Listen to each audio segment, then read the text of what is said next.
Mesdames et messieurs, bonjour, je suis ravi d'être avec vous aujourd'hui, c'est Victor Clorec à l'antenne, j'ai l'honneur d'avoir comme invité Dany Terbèche, bonjour.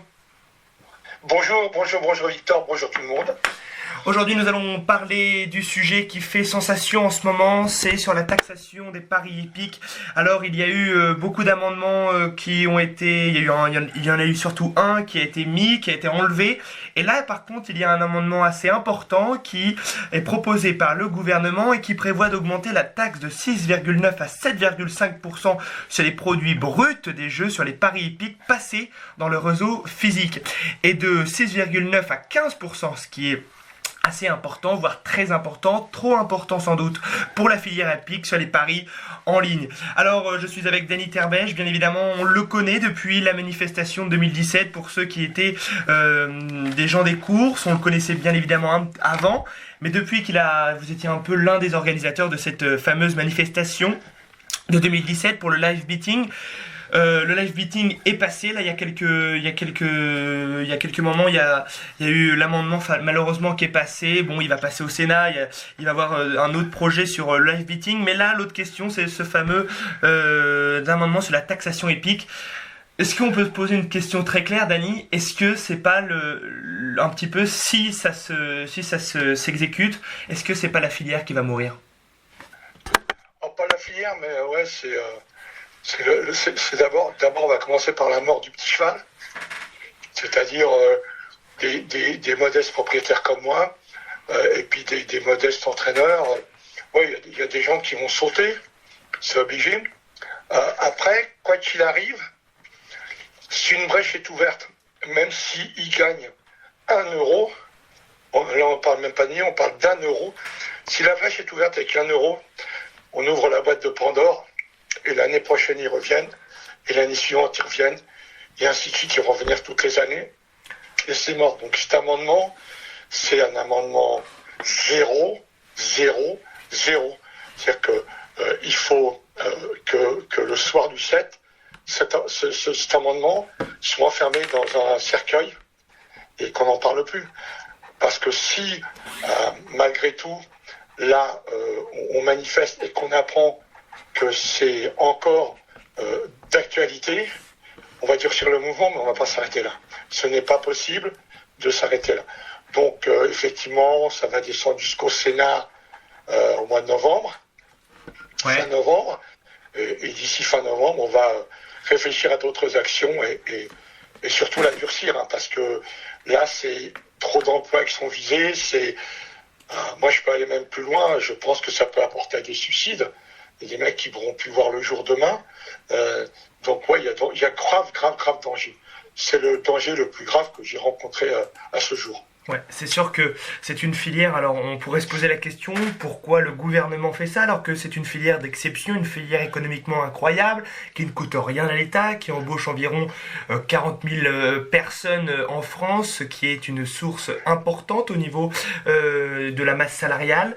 Et de plus, ce que l'on peut dire, c'est que ça rapporte environ 1 milliard d'euros par an à l'État, et il voudrait taxer plus, ce qui voudrait dire que les petits entraîneurs, comme vous l'avez dit, qui constituent environ 70% de la filière actuelle du monde des courses, donc les petits entraîneurs, ceux qui ne peuvent pas flamber, ceux qui ne peuvent pas, du moins ceux qui se posent tous les jours comment faire pour gagner de l'argent, comment se nourrir le prochain mois, tout ça, ça représente 70% de la filière hippique, et c'est ça le plus important. Alors, c'est sûr que si cet amendement passe, c'est vraiment, comme vous l'avez dit, la mort du petit cheval, mais il y a quand même une question plus profonde, c'est que ça va être encore les plus faibles au niveau des revenus qui vont souffrir, et on rappelle que c'est les petits entraîneurs, les petits propriétaires, les petits éleveurs qui font vivre les courses et la province hippique, et c'est là que commence la passion. Aujourd'hui, il y a plein d'entraîneurs qui sont au bout du rouleau, qui ne peuvent même plus emprunter, qui n'ont plus la possibilité d'emprunter. Et ce qu'il ne faut pas oublier, c'est que quand tu empruntes pas à taux zéro. Donc, il y en a beaucoup qui font marche arrière, qui ne peuvent même plus aller aux banques, demander de l'argent. Ce que je veux dire, c'est que ce que l'État fait jusqu'en 2014, on leur donnait 1,2 milliard. Ouais. À partir de 2014, on est descendu à 825 millions. S'il n'y avait pas eu l'inflation, aujourd'hui, on leur donnerait 1 milliard 320 millions d'euros. Okay, il y a eu l'inflation. Cette inflation, on l'a subie aussi. Ouais. Le truc, c'est que nous, on leur donne de l'argent. Ils sont payés par nous. Pourquoi ils veulent plus, quoi? Je veux dire, c'est quoi cette gourmandise?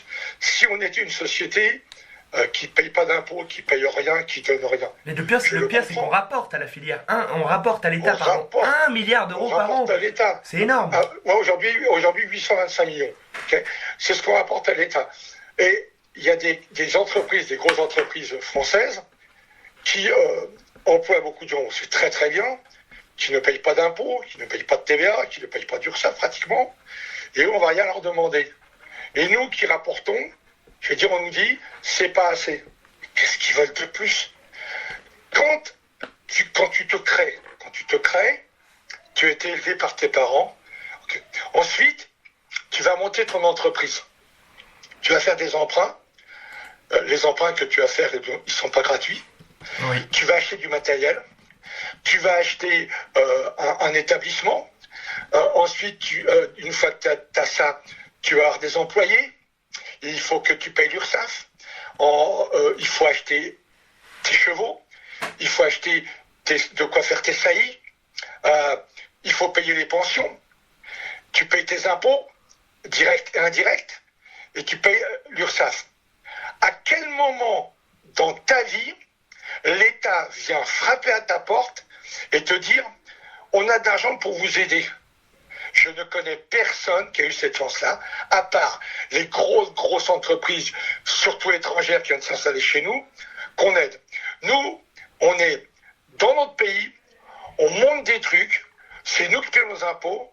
En échange, on n'obtient rien du tout. À aucun moment, quand tu vas les voir, si un jour tu as du retard pour payer quelque chose, on vient te frapper à la porte en 24 heures et en plus, on ajoute des adios, etc., etc. Et là, on nous dit, vas-y, crève pour moi. Ouais. Ça va, quoi. Quand est-ce que vous êtes venus nous aider?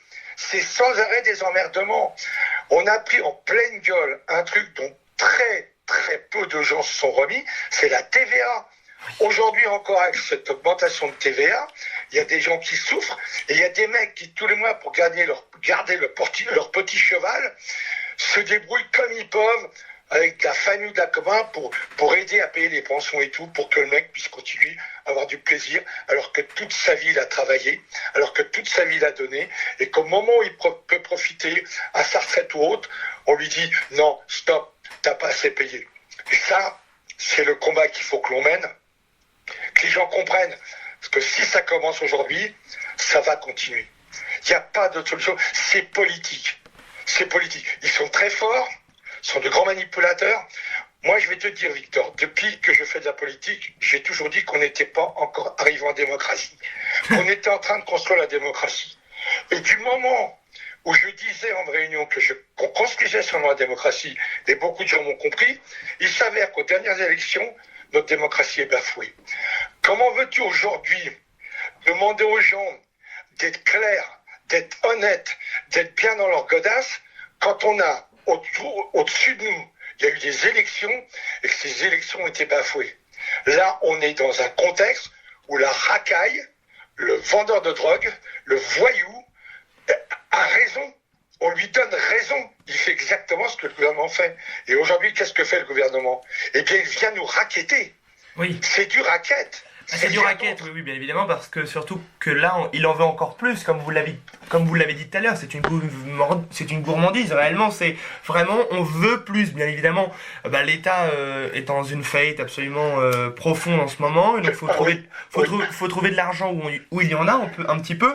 Malheureusement, dans le monde des courses, il y en a de moins en moins, car le PMU est en train de s'effondrer légèrement, mais plus ça va aller, moins ça va aller pour le PMU. Le PMU ne fait sans doute pas trop bien son travail en ce moment, c'est-à-dire qu'ils ne réinventent pas de jeux, ils sont pas proches des parieurs, ils les respectent pas, donc il y a réellement un problème aussi dans les sociétés mères et pour le PMU, mais aussi un problème pour l'État. Et alors c'est là que ça flanche, c'est parce que les deux, entre guillemets, les deux qui s'opposent sont en train de baisser, et alors l'un veut reprendre de l'argent et l'autre voudrait les garder pour payer ces 40 000 emplois qui sont importants pour la France. L'après-guerre, il y avait des petits kiosques partout en France, tout petits kiosques qui faisaient même pas 1 mètre de haut sur 1 mètre de large, où on vendait ce qu'on appelle des tickets de loterie, des gueules cassées. Après la guerre, ça s'appelait les gueules cassées. Donc tu achetais ton petit ticket de loterie et tu attendais le résultat dans les journaux quelques jours plus tard, tu savais si tu gagnais ou pas. Et puis est arrivé le PMU avec un truc tout con, un ticket que tu pliais en 3, tu cochais 3 cases, tu avais une petite pince, tu coupais avec la pince l'endroit où tu jouais et tu donnais ton ticket. Tu n'avais ni besoin de savoir lire, ni besoin de savoir écrire pour jouer au PMU. C'était simple. Le PMU a voulu nous en montrer plein la gueule avec, ils ont mis pas des joueurs, ils ont mis encore des mecs qui sortaient de l'école, on les met là, ils inventent des jeux et ils ne savent pas comment ça se passe. Aujourd'hui, il est impossible pour qui que ce soit d'emmener des novices sur un champ de course et de lui expliquer en 3 minutes comment on joue. C'est devenu d'un compliqué énorme. Du fait que c'est devenu compliqué, on a perdu tous les petits Arabes qui venaient travailler en France, tous les petits Français, tous les petits Espagnols, les Portugais qui jouaient leur ticket le dimanche, parce qu'ils ne comprennent plus. Jacques Paul, qui était un grand journaliste du Paris Turf. Pour moi, le plus grand journaliste français. Hein. Jacques Paul, même aujourd'hui sur Facebook, vous pouvez le lire. Alors, il écrit des pavés, hein, réellement. Mais qu'est-ce que c'est bon, quoi. On est vraiment dans les courses hippiques intellectuelles. On comprend l'histoire. Il a écrit 2 livres, là que j'ai justement sous les yeux dans ma bibliothèque, À toute allure, ou encore 40 ans, je sais plus, de rencontres. Donc il a écrit des livres. C'est dommage parce que Jacques a pris un gros coup de vieux en ce moment là. Il est pas très bien. Il a beaucoup vieilli, mais c'était vraiment une encyclopédie. Et Jacques, à chaque réunion, il venait, il disait: je ne comprends pas. C'est tellement simple. C'est tellement simple. Les gens l'ont pas écouté. Et de quoi est née la FDJ? La FDJ est née de cette simplicité. Grattez, vous avez gagné. Et là, tu récupères tous les gens qui savent ni lire ni écrire, qui veulent juste dépenser de l'argent pour jouer. C'est cela que nous avons perdu. Et si tu vas en réunion, on ne t'écoute pas. Quand tu leur dis c'est trop compliqué, faites des jeux tout simples. Adressez-vous au public d'en bas qui lui joue parce qu'ils sont pauvres et ils espèrent gagner le pactole. Faites ça. Alors tu vois après à la télé, le coup des boules qui tourne et tout, vous avez gagné 500 millions, vous avez gagné 400 millions. Et nous, quand tu gagnes au quintet, au quartet, tu rentres, j'allais utiliser un mot vulgaire, avec entre les jambes, et puis tu t'es rendu compte que tu t'es fait chier à jouer, à faire des combinaisons, fais tes comptes à la fin de l'année, il n'y a pas un parieur qui est multimillionnaire. Donc on est en train de jeter ces gens, on est en train de les ignorer, je ne comprends pas. Voilà, ça je peux te dire honnêtement, j'ai beau essayer de comprendre et d'analyser, je ne comprends pas. Et le PMU, comme l'État, est vraiment, vraiment, vraiment en train de s'enfoncer une épine dans le pied. Parce que si on leur apporte plus d'argent, que vont-ils faire? Oui, c'est ça la question. Le PMU, en plus, ce qui me scandalise, hein, c'est que, le PMU ne paye plus, ça on le savait, il y a de moins en moins de masse, donc ça va pas dans le bon sens. Et puis la taxation, si elle augmente, alors là c'est scandaleux pour les joueurs. Et puis par contre, moi, ce qui me dérange dans cette affaire, parce que dans les taxations des paris hippiques, ce sont les principaux concernés, si vous voulez, que ce soit le PMU, The Turf, Genibet, Betclic, tous ces groupes-là sont concernés et ils ne répondent rien. De base, ils devraient être des meneurs et j'ai l'impression qu'ils s'en foutent réellement. Ils disent, ils vont faire le boulot. Moi, c'est pareil. Moi, ce qui me scandalise, ça soit entre guillemets Jean-Pierre Barjon, le président de France Gallo, Guillaume Maupas, président du Trot, qui devraient réagir, qui devraient faire. Quand ils ont mis le bandeau halte à la taxe, là, c'est con qu'ils mettent au poignet au lieu qu'ils devraient mettre sur le bras, c'est là qu'on le voit le plus. Mais bon, alors ça c'est encore une autre question. Mais ils ne réagissent pas, ils ne parlent pas, ils n'encouragent pas, alors qu'ils devraient justement mettre en grand: venez nombreux à la manif du jeudi 7 novembre, c'est vraiment, on crève ou on vit si cela est exécuté. Il y a vraiment une question derrière, c'est vraiment, est-ce qu'on résiste ou est-ce qu'on se laisse manger tout cru? Alors, je vais juste rectifier. Je vais juste rectifier. C'est pas pour dire que tu as tort ou que tu as dit des bêtises. C'est juste pour te dire que Maupin fait partie du comité avec lequel je travaille. Il est très efficace. Mais si tu n'entends pas Barjon et le président de France Gallo, c'est qu'ils font du lobbying. Ils font du lobbying. Mais ils devraient communiquer. Ils devraient communiquer avec les gens des courses. Tous les politiques. Non, ils ne peuvent pas. C'est au rôle des syndicats et des associations. Eux, ils font du lobbying. C'est-à-dire que c'est eux qui sont allés chercher tous les députés qui posent actuellement des amendements. Aujourd'hui, ils ont été encore en chercher 3. Demain, ils ont encore rendez-vous avec 3. La semaine prochaine, on a rendez-vous avec tous les maires qui ont des grands hippodromes en France. Ils travaillent. Leur travail, il est moins visible que le mien. Moi, je suis la grande gueule, je suis le leader. Parce que moi, je dois, effectivement, comme tu l'as expliqué au début de ton reportage, moi, il faut que je convainque les gens que tu as vus à Lisieux hier. Il faut convaincre les petits qui sont à la rue, qui n'ont plus d'espoir. Là, tu as raison. Mais je te promets qu'actuellement, au niveau du lobbying, avec Olivier de Seyssel, avec Pierre Préau et tout, il y a un boulot énorme qui est fait. Et je vais te dire, et je te le garantis que c'est vrai, que le recul du gouvernement, il est grâce au lobbying de Barjon, de M. Félix de Chevigné, le lobbying qui a été créé, ils travaillent beaucoup.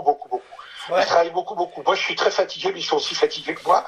Quand on se rend compte, on n'a presque plus de voix, on est fatigué, mais je te promets, et je l'ai dit dans mon dernier discours, je ne sais pas s'il va apparaître, mais je les félicite pour le lobbying qu'ils ont fait, et qu'ils continuent à faire, parce que les 4 députés dont vous avez parlé hier soir avec Corinne, ce sont 4 députés qui sont venus... Avec Caroline, pardon. C'est 4 députés qu'on a été chercher. On va en chercher d'autres. Et effectivement, maintenant, ce qui est triste à dire, c'est pour ceux qui sont pour, tant mieux. Pour ceux qui sont contre, comme moi, tant pis. Mais effectivement, notre plus grand soutien, il vient du Front National. La dame dont vous avez parlé hier... Véronique Louwagie. Elle a des chevaux de course. Ce qu'elle demandait, c'est pas un retrait complet. C'est une partie du retrait. Eric Woerth, c'est pareil. Il n'est pas à taux zéro. Lui, il est pour juste un peu réduire. Donc là, c'est des contre-amendements qui sont moyennement efficaces. Ouais. Et que donc, avec ces contre-amendements, on n'est pas assez nombreux. Donc effectivement, je suis obligé de le dire, ceux qui nous supportent le plus actuellement sont les mecs du Front National.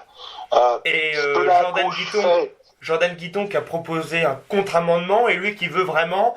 ne pas que cet amendement passe parce que pour le groupe Rassemblement National, ce qui va toucher une partie des LR, parce qu'on sait que le parti des LR c'est quand même le parti de la ruralité et tout ça, et disent quand même que ça touche à la filière agricole et qu'ils ne peuvent pas laisser ça tomber. Donc je pense que il n'y a qu'une seule chose qui peut faire mal, c'est un 49.3, parce qu'on sait que le groupe LR va être sans doute d'accord pour qu'il n'y ait pas de taxation de plus sur les paris hippiques. Le Rassemblement National n'est pas non plus pour la taxation des paris hippiques. On sait que les partis de gauche, que ça soit le nouveau Front Populaire, ça ils sont absolument pour cette taxation, même plus forte. Mais en fait, je pense qu'ils n'ont pas compris le sujet. La gauche... non, mais de toute façon, la gauche est contre nous pour ça. Moi, je suis de gauche, mais sur les chevaux, il y a depuis des années.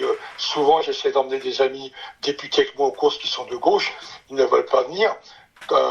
Mitterrand s'est déplacé parce qu'il était président. François Hollande s'est déplacé parce qu'il était président. Mais la maire de Paris, elle refuse de se déplacer. Souvent, on me dit amène-nous là. Je me dis non, je suis désolé, c'est de la méchanceté aux animaux. Nous, on est comme les Verts et tout. En fait, si les Verts avaient fermé leur gueule, les 4 connards de Verts avaient fermé leur gueule. Mais à mon avis, les 4 mecs qui ont ramené l'amendement sur la table, c'est des mecs qui ont été soutenus. On leur a demandé de faire ça. C'est quelqu'un leur a demandé de faire ça. Soit dans le gouvernement, soit Barnier leur a demandé de faire ça. Voilà. Ils ne sont pas allés mais eux-mêmes. Après, voilà. Parce que s'ils avaient été eux-mêmes, ils auraient été soutenus par les socialistes tout de suite et par les communistes. Or, ils sont que 4 et puis ils se sont vite éteints. Voilà. Donc il y avait anguille sous roche. Et en plus, bon, on sait que le Rassemblement National, c'est un petit peu ceux qui font pression à Michel Barnier. Donc, on sait que si vraiment le Rassemblement National est contre cet amendement, ce que je pense ils le sont vraiment sincèrement, eh ben, il va sans doute être enlevé. Après, bien sûr, il faut rester sur ses gardes à vous, parce que c'est quand même un amendement qui peut faire mourir plusieurs écuries, plusieurs milliers de personnes qui travaillent, et puis c'est pas fait. L'analyse qu'il faut faire, c'est que là où les gens vont dire victoire, et en fait on aura perdu. Je répète, 1 € suffira pour ouvrir la boîte de Pandore. C'est-à-dire que si demain, alors, disons, moi je dis qu'on a 50 millions.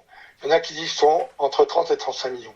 Mais c'est pas 50, 30, 25, 10, 5, 3. Même à 3, on a perdu. C'est ce que les gens doivent comprendre. C'est que c'est pas le moindre centime. Ça fera jurisprudence. C'est comme la justice. Et si ça fait jurisprudence, la filière est morte à long terme.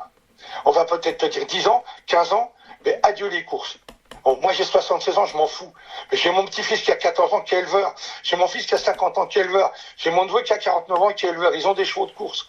Et c'est ça qui m'emmerde. C'est qu'ils prennent leur pied avec moi. On est en famille quand on est aux courses. Quand on gagne, c'est de la folie. Et je voudrais qu'ils continuent à vivre ça. Donc moi, pour demain, ben oui, mon avenir, il est derrière moi. Mais quand même, il y a déjà... Et puis dans les écoles, à la FASEC, quand je vais déjeuner à midi à la FASEC, à l'école de la FASEC, que je vois tous ces gamins avec des yeux qui brillent, c'est fabuleux, quoi. C'est fabuleux. Et qu'est-ce qu'on va leur laisser? Hier, hier ou avant-hier, j'ai vu Nicolas Bazir. Il m'appelle tonton. Nicolas, il vient voir, il me fait, qu'est-ce que t'en penses, tonton, et tout. Je dis, bon chéri, je peux rien te dire. On va se battre le 7. Et puis si tu veux, tu m'appelles le 8, tu es à la maison, on en discute. Mais ces gamins-là, ils paniquent, quoi. Ils paniquent. Et tu sais, en 2017, on a beaucoup de cracks qui n'ont pas voulu venir. Jean-Michel Bazir est venu, il est resté en queue de peloton avec Jean-Michel Baudouin. Ils ne se sont pas montrés toutes. Cette année, je leur ai dit, je veux toutes les stars de chez nous en première ligne, derrière la banderole. Donc j'ai été voir Sébastien Garato, Thierry de Valdestin, Jean-Mi et tout. Jean-Mi m'a dit, ce coup-ci, je viens, je me mets devant. Et je suis allé voir les professionnels des galops et du galop et des galopeurs, du galop, je dirais, des sauteurs. Et je leur ai dit, j'ai besoin de vous, Arnaud Chaillet, les cracks là. Je vais voir en première ligne. Il faut montrer notre détermination que vous, les cracks, vous êtes avec nous. En 2017, impossible. Donc il y a quelque chose qui a changé. Il y a quelque chose qui a changé dans l'esprit. Parce que le live beating, à vrai dire, ne touchait pas autant la filière, ou du moins ne touchait pas aussi risquement la filière que touche cette augmentation sur la taxe des paris hippiques. Si tu avais été près de moi quand on a monté la manifestation, parce que là, tu vois, on est pris de court. Mais pour monter la manif, on a vu 2 mois. Tu vois. Ouais. Et ben mon pote, je m'étais dit, si on est 100, on est beau. Mais on en a pris plein notre gueule. Mais on s'est foutu de notre gueule. Mais quand je suis arrivé sur le terre-plein, déjà, la première bonne nouvelle, c'est que les journalistes sont venus voir, en disant, on a une nouvelle à te donner, on a gagné. J'aurais dit, on a gagné, mais on manifeste. Il faut leur montrer notre détermination. Il faut montrer qu'on est là. Tu vois. Mais quand j'ai vu les gens arriver un par un, descendre des bus, dont certains venaient m'embrasser en pleurant et tout, je me suis dit, putain, on a gagné la partie. Ils sont venus. La veille, tu m'aurais dit, Dany, ils vont venir. La veille, tu m'aurais dit, Dany, il va venir. On venir, je t'aurais dit, je sais pas. Tu vois, tellement c'était frileux, tellement les gens n'étaient jamais descendus dans la rue, ils avaient peur. J'ai mis le maximum de monde en sécurité. J'avais une centaine de gants en sécurité, alors qu'avec 3, je pouvais fonctionner, avec 30, je pouvais fonctionner. Mais la peur les a tellement saisis qu'il a fallu que je ramène des garanties. Et en plus, la police était super avec nous ce jour-là. Oui. La police était claire, ils nous ont protégés, ils ont été là et tout. Quand je leur ai annoncé que Mario Luracci venait avec des chevaux, c'était la panique totale. Bon, là, j'aurais dit, je ramène Mario Luracci. Ouais, c'est bien, monsieur Terbèche, les gens, ils vont encore vous applaudir et tout. J'ai appelé Mario, j'ai dit, c'est que tout le monde est content que tu viennes. Il m'a dit, même les flics. Je dis, ouais, même les flics. Et là, Mario, il sera mieux parce que tu sais, quand on l'avait fait en 2017, il avait fait chaud ce jour-là. Oui. Et les chevaux ont beaucoup souffert de la chaleur. Donc, Mario, il est parti au bout d'1 heure. Mais là, avec le temps qu'il fait, il va pouvoir rester tout le... Donc Mario, on rappelle que Mario Luracci, c'est un cascadeur italien extraordinaire, un des meilleurs au monde, qui est très connu. Et est-ce qu'il sera à la manifestation ce jeudi? Oui, bien sûr, il vient avec 2 chevaux et un attelage. Ok, et donc ce qui va compter durant cette manifestation, on va dire tout à l'heure, vous allez pouvoir nous dire l'horaire, surtout le lieu, d'où ça va commencer, mais juste après. Donc si j'ai bien compris, les bus, Donc les bus, comment on va savoir nous pour se mettre dans des bus parce que je crois que vous invitez vraiment que ça soit parieurs, turfistes, entraîneurs, vraiment tout le monde est là pour défendre la course, tout le monde est là pour défendre la course hippique quoi. Vous ne fermez pas seulement aux socio-professionnels. Ah non, toutes les fédérations sont au courant. Toutes les fédérations ont reçu des budgets pour louer des bus. Quand il y a des villes, grandes villes, je cite Le Mans par exemple, il va y avoir des gens qui vont venir de tout autour du Mans, parce que tout autour du Mans, il y a plein de petits hippodromes, plein de petits, je veux dire, haras.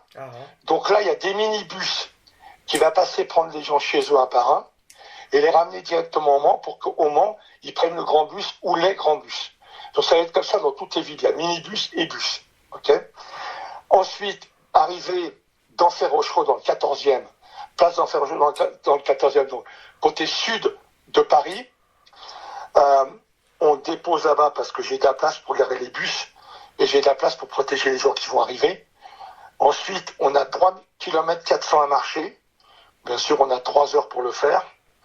Et le but suprême, ultime, c'est d'arriver derrière le Palais Bourbon, place des Invalides, où rentrent les députés, parce qu'on ne rentre pas par devant. L'image qu'on voit de l'Assemblée nationale, c'est pas l'entrée quand on va à l'Assemblée nationale, on rentre par derrière, c'est là qu'il y a toutes les salles. Et donc, le but, c'est de rejoindre les parlementaires qui nous attendent pour prendre la parole.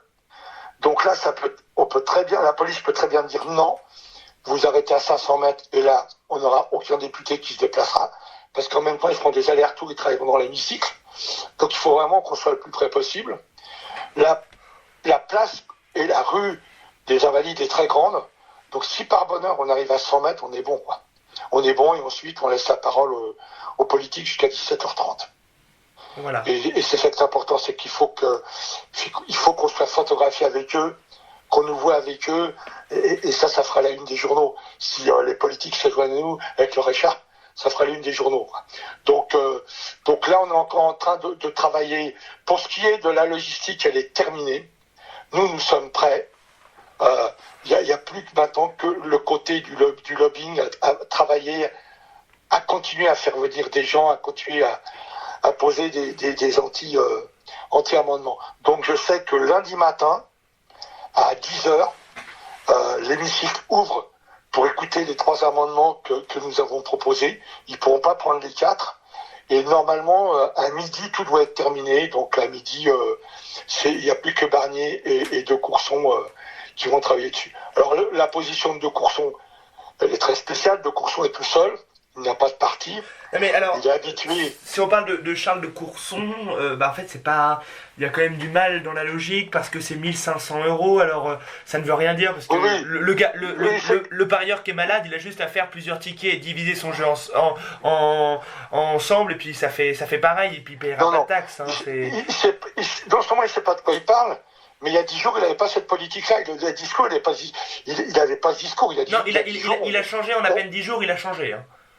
Exactement.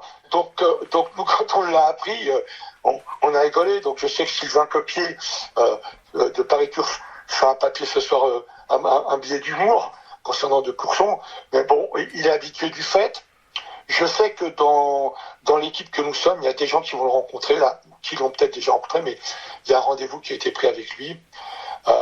Puis voilà quoi. Mais du côté du lobbying, il faut pas. Tu sais, je suis comme toi. Hein. Je porte pas Monsieur Barjon dans mon cœur tous les jours.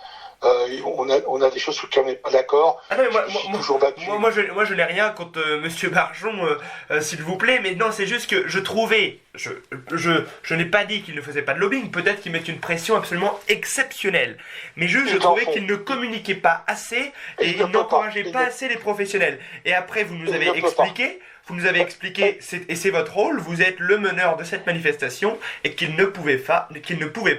Alors c'est pour ça que je vous ai invité, c'est pour vous nous apporter des réponses et c'est ça que j'aime. Donc déjà rien que pour cela, merci. Alors revenons donc sur l'endroit. Donc ça va faire 3 km 400 je crois la marche, ça va durer environ 3 km 400. Ouais. En fait on prend 3 rues. Il y en a une, elle fait 2 km, une qui fait 1 km. Et l'autre qui doit faire 400 mètres, mais je ne prends pas de virage, je fais rien, parce que il y aura un timing à respecter pour qu'il puisse, tu sais, boucher les carrefours comme tu l'as vu en 2017. Voilà. Donc on doit arriver à tel minutage à tel endroit, il bouche le carrefour, on passe et réouvre le carrefour. Donc c'est ça en fait le but d'une manifestation, c'est d'être en complète osmose avec la police, qui te dit, parce qu'ils nous mettent pas de bâton dans les roues. Les gens qui font les manifs, les flics qui font les manifs, comme les nôtres, sont pas des gens qui mettent des bâtons dans les roues, sont des vrais policiers qui sécurisent. C'est pas des tapeurs, c'est pas des voyous. Donc on travaille avec le sourire, on travaille en complète coordination. Et effectivement, quand on a un gars comme Mario Lurati, ben, il faut faire très attention qu'il n'y ait pas un fou qui traverse un carrefour, qui rentre dans le cheval ou autre. Donc c'est très bon enfant. Ça va être très bon enfant. A priori, je te dis, la seule peur que j'ai lundi, c'est de discuter avec le grand patron des Invalides, parce que je sais que pour ça les emmerde, quoi. Quand j'ai pris le parcours, la Tour Eiffel n'a pas d'y passer. La République, depuis la dernière manifestation, ils ont mis le feu, il y a eu des blessés, on n'a plus le droit d'aller à Concorde, pardon. Les quais sont interdits. Les maisons où il y a des ambassadeurs, les ambassades sont interdites. Les maisons où logent des ministres sont interdites. Voilà. Les passages, il y a donc, comment il s'appelle, Macron qui est pas très loin, tu vois. Donc, pour choisir un itinéraire, on s'est creusé la tête avec les potes de la préfecture, c'était très très très compliqué. La preuve, c'est que moi, je voulais partir de là pour aller en me disant, comme c'est une grande porte, j'aurais tout pour garer les bus. Ils m'ont dit, t'as aucune chance, Dani, là, t'es mort. On va être obligé de retirer tous tes bus. Ils vont aller ils vont être confisqués. Vous allez plus avoir de bus pour rentrer et tout. Et c'est là qu'ils m'ont dit, écoute, écoute-nous, regarde la place d'Enfer Rochereau, je pense qu'on va te faire plaisir. Donc, si tu veux, c'est la place d'Enfer Rochereau, c'est pas moi qui l'ai choisi. C'est directement la police, quoi. Donc, on travaille vraiment ensemble. C'est pour les manifs, ils sont vachement bien, quoi. Ah oui, parce que on a souvent l'image des manifestations qui éclatent, mais ça c'est à cause de quelques racailles qui viennent souvent foutre la zizanie dans les manifestations, ce qui n'est pas le cas quand c'est bien organisé, quand tout se passe bien. Nous avons la chance, Dani, de vous avoir parce que vous êtes quelqu'un qui avait beaucoup de contacts, à vrai dire, dans la politique. Vous en avez fait durant et vous en faites toujours. La preuve aujourd'hui, vous êtes, entre guillemets, c'est pas entre guillemets, c'est réaliste, vous êtes la personne qui organise, et je crois que vous avez entre guillemets un porte-parole, Thibault Lamarre, qui était déjà là, bien présent en 2017, et qui est un petit peu le professionnel meneur, socio-professionnel meneur de cette manifestation qui va se dérouler le 7 novembre 2024, c'est-à-dire jeudi prochain. Ouais, en 2017, quand il m'a appelé, on était sur la même longueur d'onde, puisque toutes les réunions se faisaient chez lui, là-haut du côté de Cabourg, avec Dominique Tricot, avec Vincent Renaud, avec Romain Larue, avec Mathieu Abrivard, Théo Goetz et tout, on se réunissait chez lui. Et tous les deux, c'est souvent qu'on s'écartait pour discuter ensemble, on s'est vraiment compris. Ensuite, quand je lui ai dit qu'il fallait aider les soignants, il m'a dit, qu'est-ce que tu veux faire? Je dis, je veux monter une association qui s'appelle Ensemble pour nos soignants pour récupérer de l'argent pour nos soignants, parce que je dis à Thibault, n'oublie pas que une course sans l'ambulance, on peut pas courir. Il faut qu'il y ait une ambulance sur le champ de course. Et je lui dis, depuis que les courses existent, ils sont avec nous. Je dis que c'est la moindre des choses qu'on fasse quelque chose. Donc, le premier mec qui a été réactif, c'est Philippe Allaire, qui m'a dit, on va mettre en vente aux enchères le licol de Eddie Cash, qui nous a ramené 12 000 euros. Donc, on a pu remettre une belle enveloppe.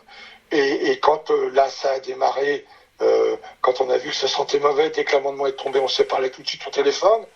On a dit qu'on baissait pas la garde.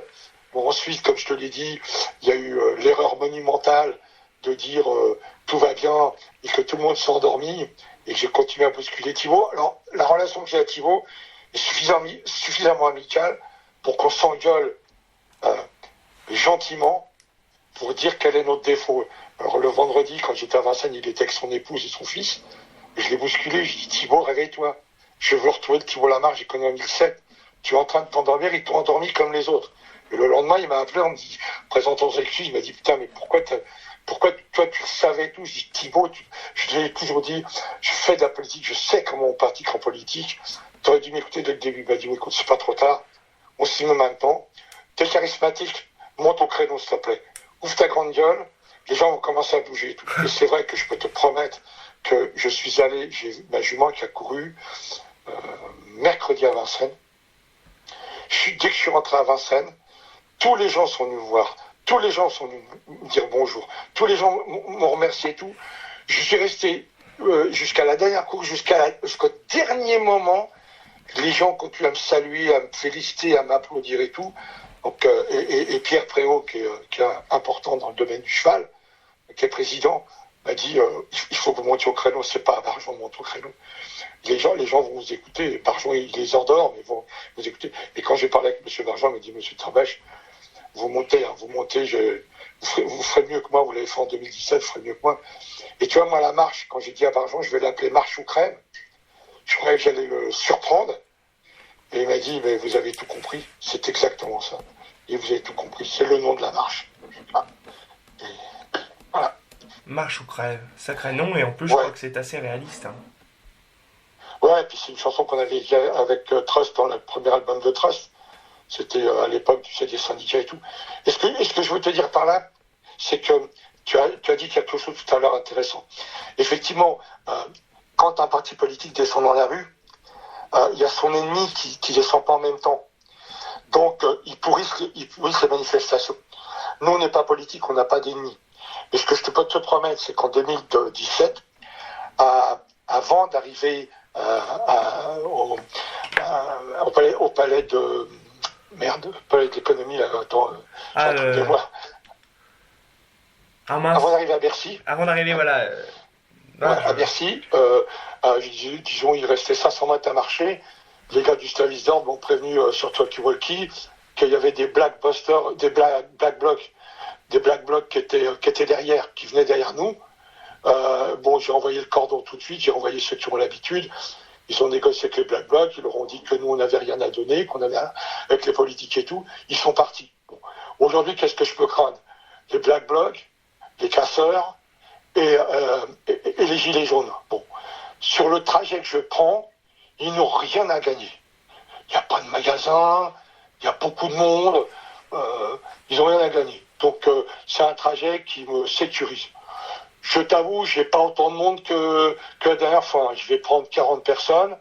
Maintenant, j'attends que lundi, la police me dise 40 personnes, c'est pas assez, ou 40 personnes, ce sera assez. Tu vois, parce que eux, ils sont pas considérés comme notre service d'ordre, mais c'est aussi leur travail à la police de nous protéger. Voilà, donc, ils protègent les Français et on sait qu'ils sont assez agréables quand c'est des manifestations. Et puis surtout, manifester en France, c'est autorisé. Hein, c'est surtout ça. Des fois, on dit, absolument, c'est un droit. On a l'impression des fois manifester, c'est scandaleux, mais c'est un droit, hein, et c'est un droit sain. C'est pas une honte. Hein. Ça, il faut le dire. Voilà. Ça, il faut le dire. Quand on fait un dépôt à la préfecture, c'est simple, hein. Ça va très très vite. Nous, on est connus. Donc j'ai appelé en leur disant une manif. Monsieur Terbèche, d'accord. Donc on fait comme d'habitude, on envoie ça par mail. 10 minutes après, j'ai envoyé par mail. Elle m'a appelé, on a dit voilà. Elle m'a dit qu'est-ce que vous voulez qu'on voit ensemble et tout. Donc je lui ai dit moi c'est le trajet, l'endroit où on part, l'endroit où on arrive. On a parlé longtemps, ça a duré 1 heure. Puis elle m'a dit, bon, on fait comme d'habitude, soit je vous appelle, soit je vous envoie un mail, mais vous n'avez pas besoin de vous déranger, maintenant on se connaît. Mais moi, après, je veux que ce soit un travail bien fait, tu vois. Ce que je veux pas, c'est que demain, tu m'appelles en me disant, tu sais, on a appris qu'il y a un mec qui a été blessé, qu'il y a un mec qui a pris un coup de couteau. Moi, ça m'empêchera de dormir, ça m'empêchera de vivre jusqu'à la fin de mes jours. Oui. Donc, je continue mon travail, je continue à rester lucide, et je regarde absolument tout. Et là, je peux me permettre, à travers toi, de dire merci aux 18 personnes qui font partie de cet exécutif qu'on a monté, car ils sont tous très efficaces, et j'ai pu obtenir tout ce que je voulais, et c'est la première fois de ma vie que rien n'a été contesté. On est arrivé en réunion, j'aurais dit je veux ça coûte tant. Allez, t'inquiète pas, c'est voté, et tous les jours je leur demande un peu plus, et tous les jours ils me disent oui. Et je veux dire, c'est bien la première fois que ça m'arrive. Je le reconnais, c'est la première fois que ça m'arrive. Jusqu'à maintenant, pour obtenir du budget, pour obtenir des choses en manif, c'est la croix et la bannière. C'est quand même difficile. Il faut que tu demandes 200 trucs pour en avoir 100, tu vois. Moi, j'en ai entendu plusieurs me dire Alors des gens, soit des socioprofessionnels, soit des gens juste des passionnés qui disent ah bah moi j'organise une manifestation, dans 3 jours il y a une manifestation. Et c'est là qu'on voit qu'une manifestation ça s'organise pas comme ça en un claquement de doigts et si c'était aussi simple, bah il y en aurait tous les jours. Hein. Mais il y en a tous les jours, mais on voit quand même le temps que vous y passez. Vous êtes, entre guillemets, vous êtes le porte-parole, c'est vous qui parlez aux médias, c'est vous qui sollicitez les professionnels. On en parlera juste un petit peu après des professionnels, qu'il y en a encore qui sont dans le déni, il y en a encore qui sont naïfs. Il y en a. Et c'est ceux-là qu'il faut convaincre, parce que je crois que lors de la manifestation de 2017, vous étiez 5000. C'est ouais. ça. Bon, Au début, tu m'aurais dit 5000, je t'aurais embrassé les pieds. Hein. Tu aurais pu les mettre dans la merde, je t'aurais embrassé les pieds. Et c'est quand c'est arrivé, c'était un rêve. Quand on est arrivé à Bercy, j'ai vu tout ce monde et tout, je me suis écroulé en larmes. Je me suis dit, putain, on a tellement eu peur pendant 2 mois. Vraiment, au niveau émotionnel, c'était très, très, très fort. Et pourtant, j'en ai organisé des manifs. Hein. Ben, c'est tout des manifs politiques. Dans ce manif politique, c'est pas le feeling. C'est de l'adrénaline toute la journée, du stress toute la journée. Fais gaffe, Diaclan, il y a du monde contre lui, envoie du monde. Fais gaffe, un tel, il y a du monde pour lui, envoie du monde. Donc, t'es toujours en train de courir. Et puis, t'as des ministres, quand tu leur mets une garde rapprochée, ils en ont rien à foutre. Ils se barrent. On leur dit, vous n'avez pas à faire ça, il faut rester là, vous êtes en danger. Ah non, t'es obligé de suivre et tout et prendre des risques. Là, ça n'avait rien à voir, j'avais personne à protéger. oui. Avec Thibaut, on s'entendait super bien, tu vois. Donc, ouais, c'est autre chose. Mais je te dis, moi, je veux sécuriser au maximum. C'est la seule chose qui me fait peur. On ne sait absolument jamais ce qui peut arriver. C'est ça le plus difficile. Alors, donc, en revenant sur les, entre guillemets, sur les socioprofessionnels, mais il n'y a pas que les socioprofessionnels qui doivent s'engager, c'est journalistes, c'est commerciaux, tous les commerciales qui font un travail absolument fantastique pour la vente de leurs produits, tout ça. Tout le monde doit s'engager dans cette cause qui, entre guillemets, marche ou crève, comme le nom de votre manifestation. Notre manifestation du 7 novembre 2024. Les médias nous soutiennent. Donc les principaux médias, Paris Turf et 24 Euros Trop, ainsi que Province Course, on est en relation à peu près 3 fois par jour. Hein. Que ce soit moi, Guillaume, que ce soit Thibault Labarre ou Stéphane Meunier, on est sans arrêt. Après, il y a plein de gens comme toi qu'on ne connaissait pas, qui se sont greffés. C'est énorme. Donc ceux-là, on les a tous pris. Maintenant, j'ai donné une interview hier au Parisien que j'ai fait arrêter tout de suite, en disant que je préférais attendre lundi qu'elle sorte, parce que j'aurais des informations plus importantes à leur donner. Et donc tous ceux les autres qui ont appelé les grands journaux, Ouest France et tout, ont dit que c'est pas le moment, quoi. Il faut juste attendre de mettre la casserole sur le feu, peut-être pas attendre qu'elle bout, mais de mettre la casserole sur le feu pour qu'ils tapent fort, pour qu'il y ait d'autres médias qui se joignent à nous. Voilà, au sujet des indécis, on se retrouve dans la même situation qu'en 2017, et c'est comme quand ils emmènent le bulletin de vote à l'urne, je veux dire, c'est au dernier moment qu'ils vont choisir leur candidat. Bon. Là, si les gars ne comprennent pas que c'est leur mort, ils se suicident. Je ne peux pas aller les chercher un par un. Tous ceux que j'ai eu au téléphone pour convaincre, à la fin, ils comprennent. Mais c'est que 10 mecs par jour au téléphone. Là, on est des milliers, là. Alors, la presse nous a vraiment soutenus. Il y a un quart de turfistes qui part, je sais plus tout. Donc, les turfistes commencent à bouger leur cul. Tu sais, dans les PMU, ça parle. Les patrons de PMU et tout, il y en a qui disent on fermera ce jour-là, c'est aussi notre gagne-pain. La FASEC, tous les gamins de la FASEC sont prévenus. J'ai fait mettre des petites affichettes dans tous les vestiaires des hippodromes et tout, pour que les mecs se rappellent et tout. Mais là, actuellement, les coups de fil que je reçois, c'est uniquement des gens qui me demandent pour les bus. Je pense qu'on n'a peut-être pas assez communiqué là-dessus. Moi, pourtant, j'arrête pas de prévenir. C'est paru dans le Turf, c'est paru dans 24 heures au trop, où effectivement, il y a peut-être une mauvaise communication de ce côté-là. Mais je pense que là, dès lundi, ça va partir. Le problème, c'est que peut-être que les présidents de fédération sont un peu fatigués, quoi. Et il y a une chose qui est très importante. J'ai reçu des critiques par des gens qui découvrirent le 7, en me disant c'est pas cool, vous auriez pu faire la manif le 6 ou le 8. Je leur réponds, le 6 ou le 8, il y aura pareil des gens qui gueuleront, que ce soit le 6, le 7 ou le 8, il y aura des courses annulées. Or, si on annule celle du 7, et là je comprends que tu es intelligent, que tu vas comprendre, ce sont des groupes 2, des groupes 3, c'est le lancer du meeting d'hiver. On va mettre, je sais pas, employer peut-être un mot cru, on va mettre 2 millions dans le cul à l'État. Si je fais ça le 6 ou le 8, ça représente beaucoup moins. Le 7, c'est des grandes courses, ça génère beaucoup de paris, on en met dans le cul.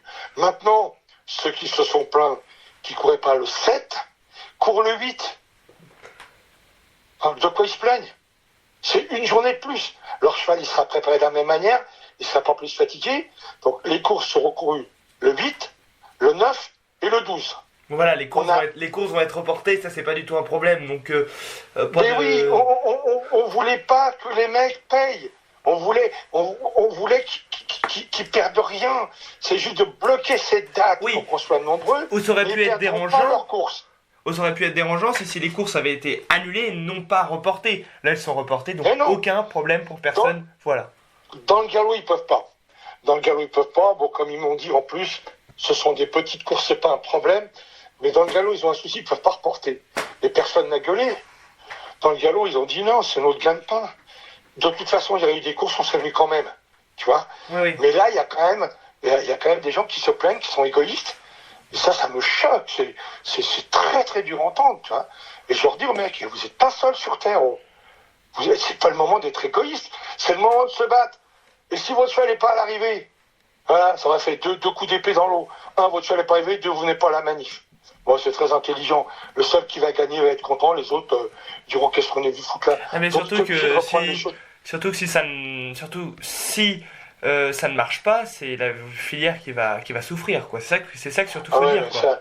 Mais c'est là où c'est là du mal, on a du mal à ancrer. Et c'est le soir, pendant la manif, ils vont discuter et tout. C'est le soir qu'ils vont se rendre compte qu'ils n'auront pas marché pour rien et que c'est pas une connerie. C'est comme en 2017. 2017, quand on est parti, heureusement, je leur avais dit qu'on avait gagné. Mais après, pendant le parcours, ils ont parlé. Et c'est après que j'ai vu que les gens ont pris conscience. Donc là, ça va être la même chose. Mais c'est dommage.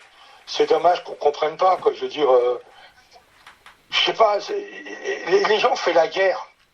Ceux qui ont fait la guerre, ils savaient très bien que quand une guerre arrive chez toi, tu perds tout, ta femme peut être violée, tes gamins tués, on vient chez toi, on te vole tes affaires, on vole ta nourriture et tout. Bon, là, on n'est pas en temps de guerre, on est complètement d'accord. Mais si les gens viennent chez toi parce qu'ils ont les moyens, parce qu'ils sont forts, comme on le voit des fois, il y a quand même encore aujourd'hui des gens qui sont assassinés pour rien, il y a encore aujourd'hui des gens qui se font violer et tout, il y a des femmes qui se font frapper. Donc, nous, on est à l'abri de rien. Cet amendement, c'est exactement une déclaration de guerre. C'est une déclaration de guerre, ni plus ni moins. Oui, c'est ça. Puisqu'ils savent très bien qu'ils peuvent prendre le peu dont ils ont besoin pour boucler leur budget, ils peuvent très bien le prendre ailleurs, chez des gros qui payent pas d'impôts, dans des grosses usines et tout. Non, nous on vient nous faire chier. Alors, pose la question à Olivier de Courson, qu'est-ce qui vous prend, monsieur, d'avoir réfléchi comme ça? On sait qu'il est bête, on sait qu'il est idiot. Le mec, il est porte-parole du budget. C'est du grand n'importe quoi. C'est du grand n'importe quoi. Ça fait peur. Ouais. Ça fait peur. Aujourd'hui, on est dans un bateau, il n'y a personne qui conduit le bateau, il n'y a pas de pilote. Elle vienne que pourra, quoi. La France, elle n'est pas du tout gouvernée. Et heureusement que nous, les travailleurs, les gens lucides, on est là pour que notre pays avance. Mais ils sont en train de nous le détruire. Et ça, c'est encore une question sans doute encore plus grave que la question des courses hippiques, mais bon, là c'est une question nationale et qui touche notre nation et notre souveraineté. Mais du moins, la manifestation, moi j'ai une question un peu plus rigolote. Comment vous allez vous placer? On sait que lors de la manifestation de 2017, on vous appelait Monsieur Sécurité. Oui. Est-ce que là vous êtes toujours dans Monsieur Sécurité ou vous allez être là au devant de la banderole, et c'est-à-dire en tant que meneur avec Thibault Lamarre, tout ça? Oui. Non, Thibault il est coordinateur. Ok. Moi, je suis le seul interlocuteur de la police, comme dans toutes les manifestations. Il n'y a qu'un interlocuteur à cause de l'ordre et des comptes rendus. Avant, on prenait plusieurs personnes, tu vois. Il y en a une qui disait on fait noir, l'autre qui disait on fait blanc et tout, donc les flics devenaient fous.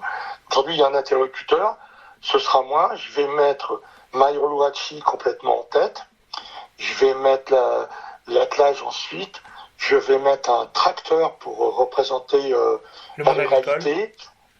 Ouais, un tracteur avec une carriole et je vais mettre de la paille de chaque côté. Il y aura la sono dessus. Il y aura notre ami Laurent Brunto qui souhaite être aidé par d'autres gens pour animer parce qu'il m'a dit qu'en 2017, il ne savait pas c'est qu'une manif, il avait accepté mais qu'il était crevé, que ça l'avait complètement détruit. Donc il m'a dit je te promets je viens mais il faut du monde. Ensuite, j'ai les premiers gars de la sécurité, 4 gars de la sécurité pour faire le trou entre le tracteur et la première banderole. Et alors la banderole, il y aura les pros des trois donc trot, galop et sauteur. Après, si j'ai les moyens d'avoir des maires, des députés en écharpe, je vais les mettre juste derrière. Ensuite, je vais mettre 2000 personnes. Je vais prendre 4 tracteurs qui viendront certainement de l'hippodrome d'Auteuil. Okay. Ensuite, on met les gens encore derrière. Mais j'ai pas encore la sûreté. J'aurais dû fermer le cortège avec 4 autres tracteurs. Et derrière les 4 tracteurs, il y a entre 30 et 40 camions. Et puis le cordon de sécurité qui va s'arrêter. Et puis par rapport à 2017, il va y avoir des cordes 4 fois 25 mètres de chaque côté, 100 mètres de corde, 4 fois 25 mètres de chaque côté pour que le public n'aille pas marcher sur les trottoirs, car tout manifestant qui marche sur les trottoirs n'est pas comptabilisé par la police. Donc en 2017, j'ai perdu 1000 personnes qui n'entendaient pas mon appel en disant marchez au milieu de la rue, ne marchez pas sur les trottoirs. Ouais, voilà. Donc, surtout que là, après, les 10 000 personnes vont être derrière, quoi. en espérant qu'il y ait 10 000 personnes ce jour-là, quoi. Voilà. Je te dis pas, là, je suis en train de faire le signe de croix, là, tu vois. Ouais, pourvu qu'il soit là, tu vois. Ah, puis si, cette année, j'ai pris une fanfare. Ah oui. J'ai pris une fanfare avec laquelle je vais travailler parce que je vais demander un cercueil. Il y a des manifs où on emmène des cercueils pour enterrer le truc. Donc, un cercueil sur lequel il y aura, je sais pas, RIP, amendement ou n'importe quoi. Comme c'était Halloween hier, j'ai demandé à 2 personnes de se déguiser en faucheuse, tu vois. Et je veux que à la fanfare joue, tu sais, des trucs mortuaires, que les gens chanteront en même temps pour assassiner cet amendement. Puis après, avec côté festif, il y a 400 cornes de brunes, 400 fumigènes jaunes, rouges, verts, 1500 sifflets. Oh, on est vachement bien équipés, des stickers pour tout le monde. Très très belles affiches qu'on n'avait pas eu les moyens de faire en 2017 à cause des moyens. Très belles banderoles. Le boulot est super bien fait. Je suis super. Jamais été aussi heureux de ma vie. Pour une manif, j'en ai fait tellement où t'en chies, où je veux dire, où j'en avais mal au ventre, où je vomissais. Tu vois, les manifs contre Le Pen et tout, t'as 1 million de personnes derrière toi, c'est très très compliqué. La manif, tu sais qu'on a fait quand les copains ont été tués, Charlie Hebdo. Voilà. Je suis Charlie. C'est nous qui l'avons organisé. L'État l'a récupéré en son nom, mais c'est nous qui l'avons organisé avec SOS Racisme. Et l'État nous a appelés en disant on prend la manif. Je dis pourquoi vous prenez la manif? C'est nous qui l'organisons, maintenant qu'elle l'organisez, vous la prenez. Ils nous ont débordés, hein. Ils ont mis les hommes politiques en tête et tout. Ils nous ont débordés, mais c'était mon SO quand même qui était là. On a fait du boulot, tu vois. Mais oui, des manifestations comme ça te rend malade. Et tu as des informations toutes les 2 secondes qui arrivent. On te dit il y a le feu là, on te dit il y a des voitures de cassées là et tout. En fait, il n'y a rien. Il y a des informations qui remontent sans arrêt. Tu es obligé de prendre le talkie-walkie, dire envoyer des gars là, envoyer des gars, et te dit il n'y a rien. Tout, mais t'as la peur, tu vois. Puis les politiques qui étaient jaloux, qui voulaient passer les uns devant les autres, parce que il y a quand même des lois en politique. Le président est toujours devant le Premier ministre, et ainsi de suite. Bon, là, il y en avait qui se battaient pour être devant. Tu te dis, putain, c'est pas possible, les mecs, pour passer à la télé. Et ça, tu peux pas faire régner ça, parce que t'as les gardes du corps, ceux qui s'occupent des mecs, t'envoient chier en disant non, je suis son garde du corps, tu me laisses faire et tout. Mais ça part dans tous les côtés, tu vois. En plus, quand on est 1 million, il n'y a pas de possibilité de prendre un chemin, c'est pas possible. Tu restes bloqué au même endroit pendant des heures. Les gens sont restés bloqués 4 heures à la République, et il a fallu qu'on m'en appelé pour leur dire prenez d'autres voies, faites d'autres manifs sur les autres voies, on ne peut plus descendre à Bastille, c'est bloqué. Donc il faut emmener les gens sur d'autres voies. Voilà, il faut qu'on soit très, très, très, très, très, très nombreux. Très nombreux. Et je connais pas tous les gars que j'embauche. Il y en a qui n'avaient pas de brassard et tout. Tu pars à l'aveuglette. C'est compliqué. Voilà. Donc... C'est compliqué. Mais surtout que tu as aussi la deuxième partie de la manifestation qu'on n'aura pas là. Mais des manifestations qu'on fait, nous, il y a, tu sais, les artistes. Ouais. Protection des artistes, des écrivains et tout. Et là aussi, les gens veulent des autographes et tout. Tu sais pas qui t'as à faire. Donc, il faut serrer les rangs. C'est plus compliqué. Ce sera en tout cas moins compliqué jeudi. Hein. On l'espère que tout va bien se passer. Et puis une question aussi, tout à l'heure on parlait un petit peu, donc vous aviez en 2017 beaucoup moins de moyens financiers que vous aviez en 2010 qu'aujourd'hui, pardon. Qui finance entre guillemets cette manifestation? Qui va financer les banderoles? Qui va financer tout ce qui est tracteur? Donc ça on a bien compris, ça va être les hippodromes ou les maisons mères, c'est-à-dire le Trot et France Gallo. En 2017, c'est moi qui ai payé tout le service d'ordre, toute la sécurité, c'est moi qui l'ai payé. Thibault Lamarre a fait une association, on a récupéré des dons grâce à des propriétaires de chevaux de course, qui a permis de faire les banderoles, des trucs comme ça. Alors, aujourd'hui, les bus sont fournis par les hippodromes. Okay. Les hippodromes. Les tracteurs sont fournis par les hippodromes d'Auteuil et l'hippodrome de Vincennes. Okay. Le camion qui va être loué, il est fourni par Vincennes, par la SETF. La Sono, c'est la SETF. Il me donne le budget pour la sécurité. Toujours SETF. Donc la SETF, si on a bien compris, la SETF finance énormément parce que naturellement le trot dans le monde des courses c'est ce qui est majoritaire. Hein. Au niveau des enjeux, c'est toujours le trot qui est dominant, et puis aussi au niveau des courses, je crois que c'est là qu'il y a le plus de quintés et de courses, je crois, au trot. Ouais, je pense que M. Barjon va diviser la facture avec... Oui, il va peut-être diviser la facture avec les différents, avec France Gallo, parce que bon... Après, tout ce qui est pancarte et tout, ça vient beaucoup des syndicats. Hein, les syndicats ont aussi mis la barre à la patte. Ils ont été vraiment efficaces. Et je peux te dire une chose, encore une fois, et je les félicite tous les jours, c'est que tous les jours, quand on a des réunions à 17h en visio, c'est d'un calme, d'un respect. Il n'y a pas un mec qui pète plus haut que son cul, il n'y a pas un mec qui gueule, il n'y a pas de contestation, on discute. Les gars posent beaucoup de questions dès qu'ils ne comprennent pas, mais à aucun moment tu as un mec qui fait chier, non, c'est pas ça et tout. Non, pas du tout. J'ai jamais fait de la réunionnite comme ça, quoi. Au bout d'une demi-heure, c'est terminé, ça va très vite, et tu éteins ton ordinateur, tu es calme. Oui. Tu es très calme, tu as le temps de prendre des notes, et puis après on s'échange des mails, voilà. Moi j'ai entendu la réunion, il y a ça, donc je fais ça. On se parle à une vitesse absolument extraordinaire, et c'est d'un calme, et d'une... Tu vois, c'est pour ça que je me dis que le 8, si ça se passe pas bien, avec des gens comme ça, on est obligé de continuer. Ils baisseront pas leurs armes, ils ne diront pas non. Salut, c'est pas possible. Oui, de toute façon, continue, ne lâche rien. Je te l'ai expliqué tout à l'heure, nous le 7, c'est le 31 décembre, et le 8, c'est le 1er janvier. C'est-à-dire que le 7, c'est terminé, c'est le premier volet, le 8, on se réveille, on débriefe, et on recommence, on repart de zéro, et là on dit, qu'est-ce qu'on fait? Quelle est la prochaine action et tout?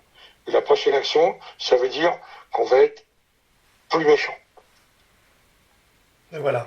On est obligé. Mais là, faut pas oublier qu'il n'y en aura pas 37 des manifestations. Si les gens veulent se mobiliser, c'est tout de suite, c'est jeudi prochain, lors du 7 novembre. Ah oui. Ah oui. C'est le 7 et personne d'autre. C'est le 7 et rien d'autre. Journée morte comme le 7, il n'y en aura plus. On ne peut pas demander aux mecs de encore se serrer la ceinture, et je n'oserais pas. Je n'oserais pas aller les voir dans les yeux en vous disant, les gars, demain vous courez pas. Mais non, c'était une honte. Ça ne se fait pas. Là, on a obtenu parce qu'il faut que les gens viennent. C'est le seul moyen, en annulant les courses, c'est le seul moyen de les réveiller, de leur faire comprendre qu'ils n'ont rien d'autre à faire ce jour-là que de trotter un peu leur chevaux le matin et de venir nous rejoindre. Oui, surtout que ça commence à midi et demi, et donc ça va être. Vous l'auriez commencé le matin à 9h, ça aurait été difficile. À 9h, on n'aurait pas eu l'autorisation parce qu'à 9h, il faut être statique. Il faut arriver à un endroit, tu bouges pas. La police a beaucoup de travail le matin, donc moi je ne veux pas, et je ne veux pas une manifestation statique. Maintenant, leur demander de venir à 9h, ce serait vache quand on sait qu'il y a des gars qui finissent au boulot à 22h, de leur demander de se lever à 6h du matin. Il y a aussi un respect, on a un respect mutuel à avoir entre nous. C'est une équipe, on est tous ensemble. Je veux dire, là tu m'appelles au téléphone, je sais que tu es dans le même bateau que moi, et je sais que tes rames, elles vont dans le même sens que moi. Je le sens à ton parler et tout. Et c'est ce que je veux tous les jours.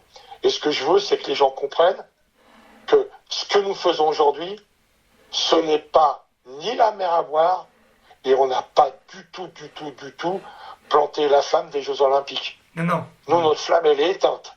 Elle est éteinte et à nous de l'allumer, tu vois.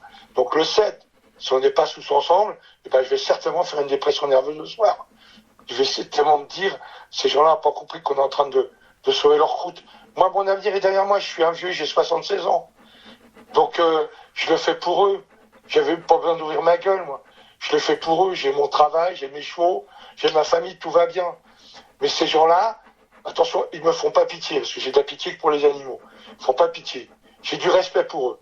Parce que quand un homme, une femme, a travaillé toute une vie, élevé une famille, donne à manger à des gens, donne du travail à des gens qui donnent à manger à leur famille, on ne peut que les respecter et leur dire bravo. Et là, aujourd'hui, on se moque d'eux. Et voilà, quoi. Parce qu'il ne faut pas oublier que parmi les gens du cheval, ils ont quitté tôt l'école. Beaucoup ont quitté tôt l'école. Ils ont eu les mains dans la mer très tôt. Donc on ne peut pas leur demander de raisonner comme nous. C'est pas possible, quoi. Donc c'est eux qu'il faut aider. Comme eux, ils m'aident, parce que moi je connais un dans les chevaux. Comme eux, ils m'aident quand ils travaillent mes chevaux, quand on gagne. C'est grâce à eux. Moi, mon premier cheval, j'ai eu à 26 ans. J'en ai 76. Au jour d'aujourd'hui, tout le monde se moque de moi parce que je suis pas. Car je suis incapable de reconnaître un de mes chevaux.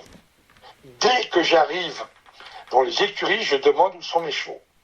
Et ils se foutent de moi. Des fois, ils me montrent de chevaux, ils me disent c'est ton cheval. Je vais l'embrasser, ils se foutent de moi. Non, c'est pas ton cheval, Dany. Je suis dans les chevaux, je n'y connais strictement rien. Rien. Quand on me dit touche ici, le cheval est chaud, moi je sens rien. Je suis monté sur un sulky, j'avais, 26 ans, un gros bois. Il y avait des gros rochers par terre, je me suis tapé tous les rochers, j'ai niqué le sulky. Imagine-toi. Je n'y connais rien. Je les adore, je les aime, ils me font pas peur. Je suis incapable de les reconnaître. Moi, c'est magnifique. Par contre, ouais, ma femme me dit, pour faire les croisements, par contre, je suis un amoureux de l'élevage. Je suis un fou de l'élevage. J'ai une réussite exceptionnelle en élevage. J'ai pas besoin d'aller aux ventes. Cette année, j'ai eu 8 thèmes, j'en ai qualifié 7, le 8e, il est mort. En élevage, je m'en sors très bien, je sais faire des croisements et tout. Souvent, on m'appelle pour aider des gens. Non, cette personne voudrait faire des croisements et tout. Moi, j'ai mon idée là-dessus. J'ai travaillé beaucoup, j'ai beaucoup étudié, j'ai beaucoup regardé. Et j'ai surtout regardé un phénomène. Pourquoi il avait que des cracks, c'était M. Jean-Pierre Dubois.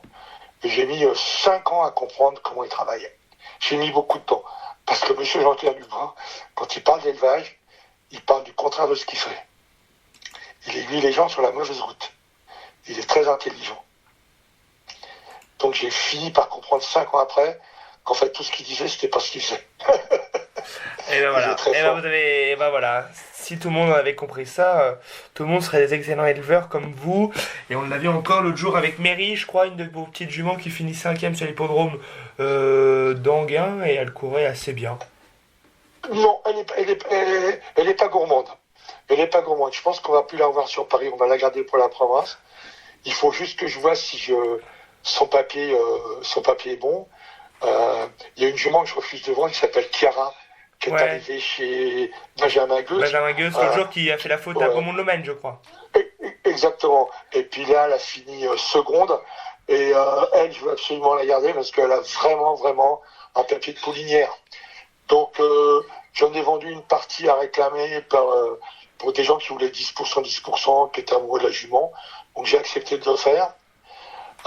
Mais ça, par contre, c'est un papier. Ça, il faut que ça reste dans notre famille. Parce que je garde mes bonnes poulinières, quoi. Il y a des poulinières qui montent des trucs. Mais Mary, je ne crois pas. Je suis pas du tout vaincu. C'est pas une jument que je mettrais demain aux ventes en essayant d'en tirer 20 000 euros ou autre. Ce serait de l'arnaque. Et si c'est pour des éleveurs, je leur conseillerais. Je pense qu'il faudra que je leur déconseille de l'acheter. Bon, bah, C'est pas gros. Je vous remercie, Dany. Et puis, une dernière question. Si c'était un dernier mot pour les encourager, que ça soit, je vais citer tout le monde, toutes les fédérations, tous les entraîneurs, tous les drivers, tous les propriétaires, tous les lads, tous les apprentis, tous les turfistes, tous les passionnés de course, tous les journalistes, tous les caméramans, tous ceux qui touchent à la filière hippique. Quel mot allez-vous leur dire là tout de suite? De venir pour sauver juste Organe Pain. De venir juste pour sauver leur avenir et ceux de leurs enfants. Pour ceux qui n'ont pas d'autre métier dans les mains. Pour ceux qui seront toujours auprès du cheval. C'est le 7 ou jamais. C'est vraiment marche ou crève. S'ils ne comprennent pas ça, il faut tout de suite qu'ils s'inscrivent dans une école ou qu'ils apprennent un autre métier. Parce que si le 7 on se casse sa gueule, dans 10 ans, effectivement, on rejoint l'Italie. C'est vrai. On pourra revenir comme l'Italie, la Belgique ou de nombreux pays. Exactement. Je vous remercie, Dany. J'ai juste un petit mot à rajouter. Philippe Machcal est venu me voir vendredi. Il m'a reconnu, il m'a dit Dany, qu'est-ce que je peux faire pour annuler les courses en Belgique? Je veux qu'il ne court pas en Belgique le 7. Donc quand tu as un gars qui vient te voir, qui te dit il faut me briefer pour annuler les courses le 7, là, c'est une petite victoire, mais c'est une belle victoire. Est-ce que savez-vous si les courses en Belgique vont être annulées? Non, vous n'avez pas encore... Je ne sais pas pour le moment, il ne m'a pas rappelé, on doit se parler lundi, mais ça m'a fait plaisir qu'il y ait un mec qui ait compris et qui ait dit, moi aussi je dois bouger, j'ai pris une leçon, parce que je connais Philippe depuis très longtemps, et Philippe m'a dit, aujourd'hui je découvre encore une facette de toi que je ne connaissais pas, et il m'a dit, tu as raison, un seul homme peut en faire bouger beaucoup. Et c'est ce que tout le monde doit retenir.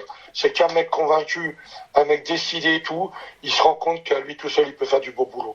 Et j'ai vite été rejoint, et c'est ça qui me fait plaisir, c'est qu'il n'y a pas que des cons sur Terre, et qu'il y en a encore qui relèvent les manches. Eh bien, je vous remercie, Dany. On l'a bien compris, vous êtes le meneur de cette mobilisation.